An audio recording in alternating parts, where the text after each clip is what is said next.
അങ്ങനെ ഇന്ന് തല അജിത്തിന്റെ വിടാമുയർച്ചി കണ്ടു. And this is a pure personal opinion. Welcome back to Jot SPK.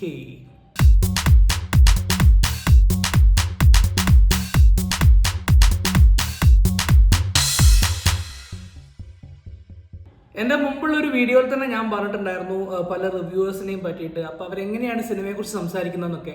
അപ്പോൾ ഞാൻ എൻ്റെ ഈ ഒരു റിവ്യൂവിനകത്ത് മറ്റ് റിവ്യൂവേഴ്സ് ഒന്നും ചെയ്യാത്തൊരു കാര്യം പുതുതായിട്ടൊന്ന് ട്രൈ ചെയ്യുവാണ്. അത് നിങ്ങൾ കണ്ട് എക്സ്പീരിയൻസ് ചെയ്താൽ മതി. ഈ സിനിമ ഞാൻ എവിടെ നിന്നാണോ കണ്ടത് ആ തിയേറ്ററിലെ എൻ്റെ ഒരു എക്സ്പീരിയൻസും കൂടെ ഞാൻ ഈ ഒരു വീഡിയോനകത്ത് ആഡ് ചെയ്യുന്നുണ്ട്. അപ്പം നമുക്ക് ആ ഒരു സംഭവം ഒന്ന് കണ്ടിട്ട് തിരിച്ചു വരാം. ബാംഗ്ലൂർ തവരക്കരയുള്ള ലക്ഷ്മി തിയേറ്ററിലാണ് ഞാൻ ഈ സിനിമ കണ്ടത്. അപ്പോൾ ഈ ഒരു തിയേറ്ററിൻ്റെ കാര്യം എന്ന് വെച്ച് കഴിഞ്ഞാൽ കുറച്ചൊരു പഴയ തിയേറ്ററാണ്. പക്ഷേ ഡോൾബി അറ്റ്മോസ് സൗണ്ട് സിസ്റ്റവും പിന്നെ അത്യാവശ്യം നല്ല പ്രൊജക്ഷൻ ക്വാളിറ്റിയൊക്കെ ഉള്ളൊരു തിയേറ്ററാണ്. മൾട്ടിപ്ലക്സുകൾ കൂടുതൽ പ്രിഫർ ചെയ്യാത്ത ആളുകൾക്ക് ഐഡിയൽ ആയിട്ടുള്ളൊരു സ്ഥലമാണ്. പിന്നെ ഇവിടെ എനിക്ക് ഏറ്റവും ഇഷ്ടപ്പെട്ടൊരു കാര്യം എന്താ വെച്ച് കഴിഞ്ഞാൽ കന്നഡ സിനിമയിലെ കുറച്ച് പഴയ സൂപ്പർ സ്റ്റാർസിൻ്റെയൊക്കെ ഫോട്ടോസും അതൊക്കെ വെച്ചിട്ട് അവരോട് കാണിക്കുന്ന ആ ഒരു ബഹുമാനം എന്ന് പറയുന്നത് ശരിക്കും നമ്മൾ ശരിക്കും കണ്ടുപഠിക്കേണ്ട ഒരു കാര്യം തന്നെയാണ്. പടം തുടങ്ങാനായപ്പം ഒബ്വിയസ്ലി നല്ല ക്രൗഡ് വരാൻ തുടങ്ങി. ഈ തിയേറ്ററിനകത്തുള്ള എല്ലാ ഫണ്ടിൻ്റെ ഇടയിൽ മൊബൈൽ തോണ്ടിക്കൊണ്ടിരിക്കുന്ന ഒരു സുഹൃത്ത് എനിക്കുണ്ട്. വിടാമുയർച്ചി, പെർസിസ്റ്റൻസ് എന്നാണ് അതിൻ്റെ അർത്ഥം. ഈ സിനിമയെ സംബന്ധിച്ചിടത്തോളം എൻ്റെ ഒരു പേഴ്സണൽ ഒപ്പീനിയൻ ഞാൻ പറയുവാണെങ്കിൽ ഞാൻ ഭയങ്കര എക്സ്പെക്റ്റേഷനോട് കൂടി പോയി കണ്ടൊരു സിനിമയാണ്. വേറൊന്നും കൊണ്ടല്ല, അതിൻ്റെ ആ ട്രെയിലർ, അതിൻ്റെ വിഷ്വൽസ്, പിന്നെ ട്രെയിലറിനകത്ത് അവർ ഹൈലൈറ്റ് ചെയ്ത കുറച്ച് കാര്യങ്ങളുണ്ട്. ഒരു ആക്ഷൻ ഒരു റോഡ് മൂവി എന്നുള്ളൊരു എക്സ്പെക്റ്റേഷനുമായിട്ടാണ് ഞാൻ തിയേറ്ററിൽ പോയത്. ഫസ്റ്റ് ഹാഫ് എന്നെ സംബന്ധിച്ചിടത്തോളം വളരെ സാറ്റിസ്ഫൈങ് ആയിട്ടുള്ളൊരു എക്സ്പീരിയൻസ് ആയിരുന്നു. കാരണം ഞാൻ എന്താണോ എക്സ്പെക്റ്റ് ചെയ്തത് അതിൻ്റെ ഒരു അടുത്തൊക്കെ നിൽക്കുന്ന രീതിയിലുള്ള ഒരു ഫസ്റ്റ് ഹാഫ് ആയിരുന്നു വിടാമുയർച്ചി എടുത്ത്. പക്ഷേ സെക്കൻഡ് ഹാഫ് വന്നപ്പോഴത്തേക്കും ആ ഒരു ഫസ്റ്റ് ഹാഫിൽ ബിൽഡ് ചെയ്ത് കൊണ്ടുവന്ന സംഭവം അത് എങ്ങും എത്താതെ അങ്ങ് തീർന്നു പോയ പോലത്തെ ഒരു ഫീലാണ് എനിക്ക് പേഴ്സണലി. ഒരു സിനിമയുടെ പോസിറ്റീവും നെഗറ്റീവും പിന്നെ അതിൻ്റെ ബാക്കിയുള്ള സംഭവങ്ങളൊക്കെ എക്സ്പോസ് ചെയ്ത് ഒരു സ്പോയിലറായി മാറുന്ന ഒരു രീതിയിലേക്ക് ഒരിക്കലും എൻ്റെ ഒപ്പീനിയൻ പോകാൻ ഞാൻ ഉദ്ദേശിച്ചിട്ടില്ല. ഞാൻ പറയാൻ പോകുന്ന 2-3 കാര്യങ്ങൾ എന്ന് വെച്ച് കഴിഞ്ഞാൽ പ്യൂർലി എൻ്റെ പേഴ്സണലായിട്ടുള്ള ഒരു ഒബ്സർവേഷനാണ്. അതിലെനിക്ക് ഏറ്റവും എടുത്തു പറയേണ്ട ഒരു കാര്യം, one of the best cinematography in the recent times ആണ്. ഞാൻ കണ്ട സിനിമകളിൽ വെച്ചിട്ട് എനിക്ക് ഏറ്റവും ഇഷ്ടപ്പെട്ട സിനിമാറ്റോഗ്രഫി അടുത്ത കാലത്ത് കണ്ട സിനിമകളിൽ ഒന്ന് തീർച്ചയായിട്ടും വിടാമുയർച്ചയാണ്.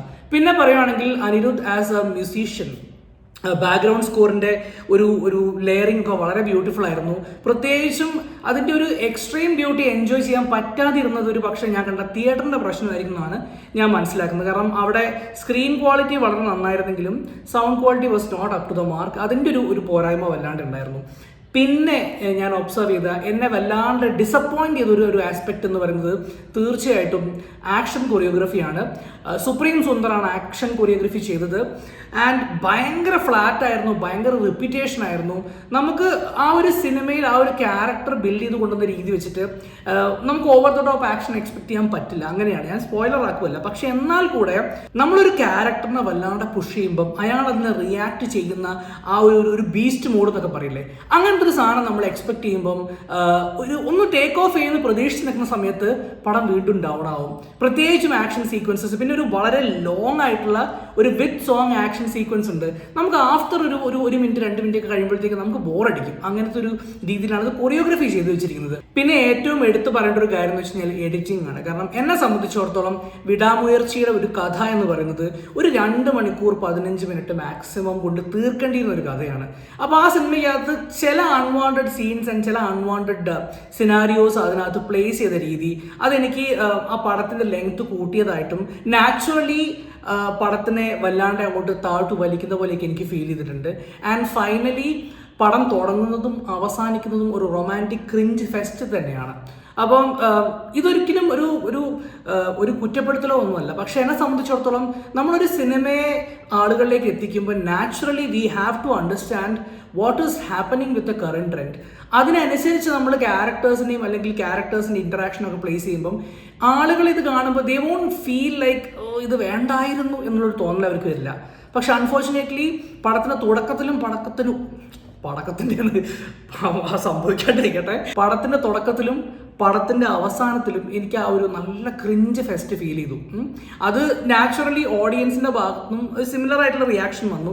എന്നാൽ പോലും ഒരു കുറച്ച് സീക്വൻസസിലൊക്കെ നല്ല ഓഡിയൻസ് എൻഗേജ്മെൻറ്റ് ഉള്ളതായിട്ടും എനിക്ക് ഫീൽ ചെയ്തു.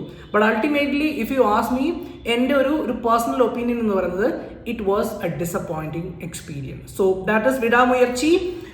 എൻ്റെ മുയർച്ചി continue ചെയ്തുകൊണ്ടേയിരിക്കും. I will be back with something entertaining, something engaging, and something that brings a smile to your face. Until then, it's bye from Jot SPK.